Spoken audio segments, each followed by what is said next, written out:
একটা আর একটা করি।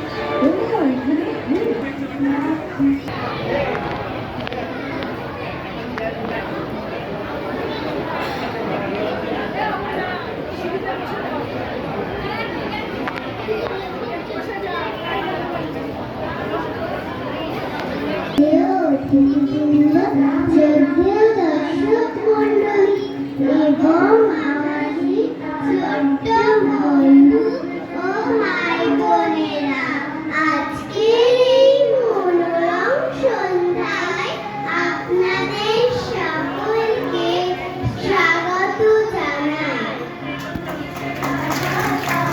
সত্য পালনের জন্য ঘর ছেড়ে চলে এসেছিল গভীর বনে 14 বছরের জন্য। পঞ্চবটী বনের সেই শান্ত দিনগুলো হঠাৎ করেই বদলে গেল। আর অহংকারীর ছায়া এসে পড়ল সেই কুটিরে। সোনার হরিণের রূপ ধরে এলো মায়াবী রাক্ষস মারীচ। আর লঙ্কার অহংকারী রাজা রাবণ ছদ্মবেশে লক্ষণ রেখা পার করতেই বাধ্য করল সীতা মাকে। কি ঘটেছিল তারপর? কিভাবে মা সীতাকে হরণ করে নিয়ে গেল রাবণ? বন্ধুরা, তোমরা তৈরি তো? তাহলে আর দেরি কেন? চলো চোখ ফেরানো যাক মঞ্চে। অযোধ্যার রাজা শ্রী দশরথকে নিজের প্রথম সন্তান রামকে 14 বছরের জন্য বনবাসে পাঠাতে হলো। রাম, আমি তোমাকে 14 বছরের জন্য বনবাসে পাঠাচ্ছি। যেমন আপনার ইচ্ছে বাবা, আমি শিগগিরই বনবাসের জন্য বেরিয়ে পড়ছি। কিন্তু ওনার স্ত্রী সীতা ওনাকে ছাড়া একলা থাকতে পারত না।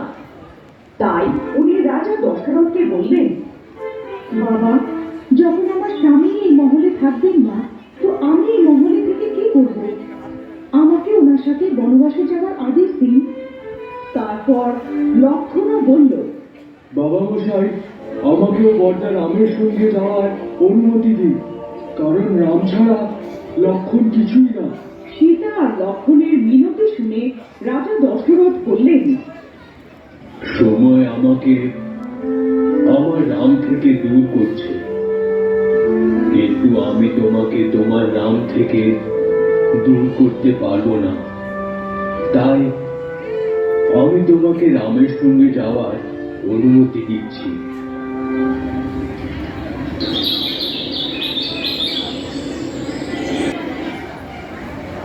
কিছুদিন পর রাজা দশরথের থেকে অনুমতি নিয়ে রাম, সীতা আর লক্ষ্মণের সাথে বনবাসে চলে গেলেন। ওনারা ওইখানে ঘুরে ঘর বানিয়ে থাকত। সবকিছু ঠিক চলছিল, কিন্তু একদিন সুপর্ণখা নামের রাক্ষসী ওইখান থেকে যাচ্ছিল। তখনই ও রাম আর লক্ষ্মণকে দেখল আর ভাবতে লাগলো, এরা দুজন তো অত্যধিক সুন্দর আর শক্তিশালীও মনে হচ্ছে। আমি এদের মধ্যে থেকেই কোনো একজনকে বিয়ে করব। এইটা ভেবে সুপর্ণখা নিজের রাক্ষসী শক্তি দিয়ে একটা সুন্দরীর রূপ ধারণ করল আর ও রাম লক্ষ্মণের কাছে গেল। আগে ও রামের কাছে গেল আর বলল, এই তেজস্বী যুবক, আমি তোমার রূপ আর সৌন্দর্য দেখে অনেক প্রসন্ন হয়েছি আর তোমার সাথে বিয়ে করতে চাই। কিন্তু আমার বিয়ে তো হয়ে গেছে, আর আমার স্ত্রীও আমার সঙ্গেই থাকে। তুমি বিয়ের সম্বন্ধ আমার ভাই লক্ষ্মণের কাছে নিয়ে যেতে পারো, ওই বনে একলা আছে। রাম বিয়েতে মানা করার জন্য সুপর্ণখার অনেক খারাপ তো লাগলো। তারপর ও লক্ষ্মণের দিকে দেখলো আর ভাবতে লাগলো, এই যুবক বিয়ে করতে মানা করে দিল তো কি হলো? এই ভাই লক্ষ্মণও উনি মতন দেখতে, আমি লক্ষ্মণকে বিয়ে করবো। সুপর্ণখার এই মিষ্টি কথা শুনে লক্ষ্মণের অনেক রাগ হলো আর ও সুপর্ণখার নাক কান ছেড়ে দিল। নাক কান কাটি সুপর্ণতা নিজের রাক্ষসী রূপে এসে গেল।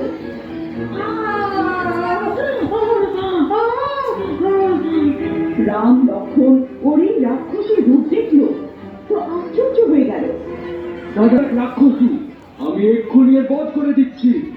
না লক্ষণ, একে যেতে দাও। সুপর্ণতা কাঁদতে কাঁদতে ওইখান থেকে চলে গেল। নিজের ভাই লঙ্কার রাজা রাবণের কাছে ছিল। দাদা রাবণ, দাদা রাবণ, দেখো তোমার বোন সুপর্ণকার সাথে কি হয়েছে। সুপর্ণা, তোমার এই অবস্থা কে করেছে? তুমি শুধু ওর নামটা বলো, আমি এক্ষুনি ওর বধ করে দিচ্ছি। দাদা, বোনের দুই ভাই রাম আর লক্ষ্মণ থাকে, ওদের মধ্যে একজন আমার নাক আর কান কেটেছে। তুমি এখানে দাঁড়াও, আমি এক্ষুনি ওর মাথা কেটে নিয়ে আসছি। না দাদা, ওরা একটা স্ত্রীর অপমান করেছে, তাই তোমাকে ওই প্রতিশোধ এরকম ভাবেই নিতে হবে। তার মানে মানে এই যে ওই দুই ভাইয়ের সাথে একটা সুন্দরী স্ত্রীও আছে, তুমি তাকে হরণ করো। সীতার হরণ হলে রাম এমনি মরে যাবে। রাবণ সুপর্ণকার কথা মেনে নিল। ও একটা মায়াবী রাক্ষস মরিচের কাছে গেল আর বলল, মারিচ, আমার তোমাকে খুব দরকার আছে। আদেশ দিন লঙ্কেশ। আমি রামের স্ত্রী সীতার হরণ করতে চাই, এতে আমার তোমার সাহায্য দরকার। কিন্তু আমি শুনেছি রাম অনেক বীর। যদি উনি জানতে পারে যে আমি আপনাকে ওনার স্ত্রী হরণ করার জন্য সাহায্য করেছি, তো উনি তো আমার বধ করে দেবেন। আর যদি তুমি আমাকে সাহায্য না করতে চাও, তো আমি এক্ষুনি তোমার বধ করে দেব। মরিচ বুঝে গেল যে ওর কাছে আর কোনো রাস্তা নেই, আর ওকে রাবণের সাহায্য করতেই হবে। ওরা দুজন বনে পৌঁছালো। ওইখানে রাবণের উপায় মতো মরিচ একটা সোনার হরিণের রূপ নিল আর রামের পুরে ঘরের কাছে ঘুরতে লাগলো। শিগগিরই সীতার নজর ওর উপরে পড়ল। স্বামী, আমার এসে দৌড়াতে অনেক দেরি হয়ে গেল, কিন্তু ওই হরিণ রামের হাতে আসছিল না। অবশেষে রাম তীরটা ধনুষে লাগালো আর হরিণকে মারল। তীরটা লাগতেই মরিচ নিজের আসল রূপে চলে এলো আর আওয়াজ বদলে রামের আওয়াজে ব্যথায় চেঁচাতে থাকলো, সীতা, লক্ষণ। লক্ষণ, মনে হয় তোমার দাদা কোনো বিপদে পড়েছে, তাড়াতাড়ি যাও। লক্ষণ জানতো যে এইটা রাক্ষসের ছল, কিন্তু সীতাকে মানা করতে পারছিল না। তার জন্যে সে কুড়ে ঘরের বাইরে তীর দিয়ে লক্ষণ রেখা বানালো আর সীতাকে বলল, মা, যাই কিছু হোক, আপনি লক্ষণ রেখা থেকে বাইরে আসবেন না। তারপর সে আওয়াজের দিশার দিকে চলে গেল। লক্ষণের যাওয়ার পরে রাবণ ওইখানে এলো আর ঋষির রূপ ধারণ করে সীতার কুড়ে ঘরের কাছে পৌঁছালো। ভিক্ষাং দেহি, ভিক্ষাং দেহি। এই নিন ঋষি, ভিক্ষে নিন। রাবণ ভিক্ষে নেওয়ার জন্য এগোলো। তখনই সে লক্ষণ রেখাটা দেখলো আর সীতাকে বলল, যদি ভিক্ষে দেওয়ার আছে তো বাইরে এসো, না হলে এই ঋষি ভিক্ষে না নিয়ে তোমার ঘর থেকে ফেরত চলে যাবে। সীতা কোনো ঋষিকে খালি হাত যেতে দিতে পারত না, তাই সে লক্ষণ রেখা পার করলো। ওনার সেটা করার পরেই রাবণ ওনাকে ধরে দিল আর নিজের আসল রূপে এসে গেল।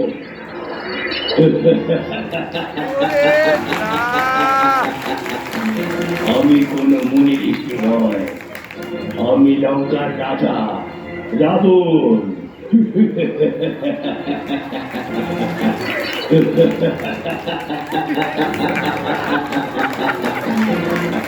আর রাবণ সীতাকে হরণ করে ওনাকে লঙ্কায় নিয়ে গেল। যখন রাম ও লক্ষ্মণ সীতার হরণের কথা জানতে পারল, তো ওরা সীতার খোঁজ আরম্ভ করলো।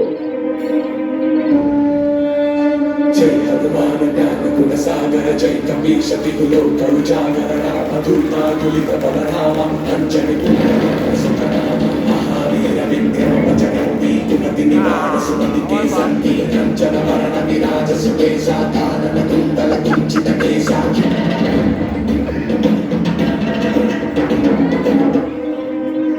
খোঁজ করতে করতে ওনাদের বন্ধুত্ব হনুমান, সুগ্রীব, জাম্বুবান আর বিভীষণের মতন মহান আর বীর যোদ্ধাদের সাথে হলো। আর যখন ওরা জানতে পারলো যে রাবণ সীতাকে হরণ করেছে, ওনাকে লঙ্কা নিয়ে গেছে, তো ওরা বানর সেনাকে নিয়ে লঙ্কাতে আক্রমণ করে ফেললো।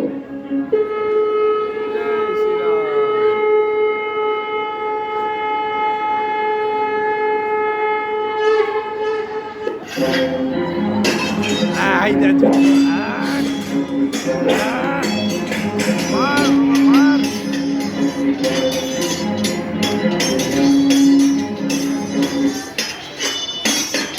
আগে রাম কুম্ভকর্ণকে মারল, ও আর শেষে রাম আর রাবণের যুদ্ধ আরম্ভ হলো। রাবণ অনেক মায়াবী ছিল, ও নিজের মায়াবী শক্তি দিয়ে যুদ্ধ করছিল।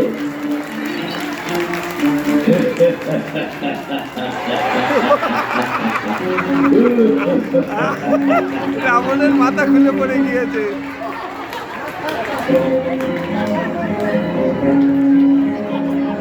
রামের তীর ওর কিছু ক্ষতি করতে পারছিল না।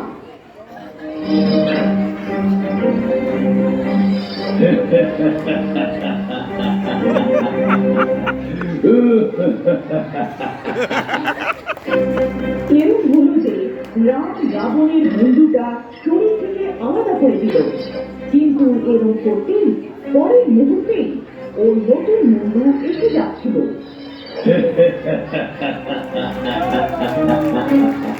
এই রাবণ মরছে না কেন? তখনই বিভীষণ ওখানে এলো আর রাবণকে বলল, প্রভু, আপনি রাবণের নাভিতে আঘাত করুন, তখনই তার বধ হবে। রাম বুঝতে পারল, আর তখনই ও ধনুষে তীর লাগিয়ে রাবণের দিকে ছেড়ে দিল। তীর রাবণের নাভিতে গিয়ে লাগলো, আর রাবণ চেঁচিয়ে মাটিতে পড়ে গেল।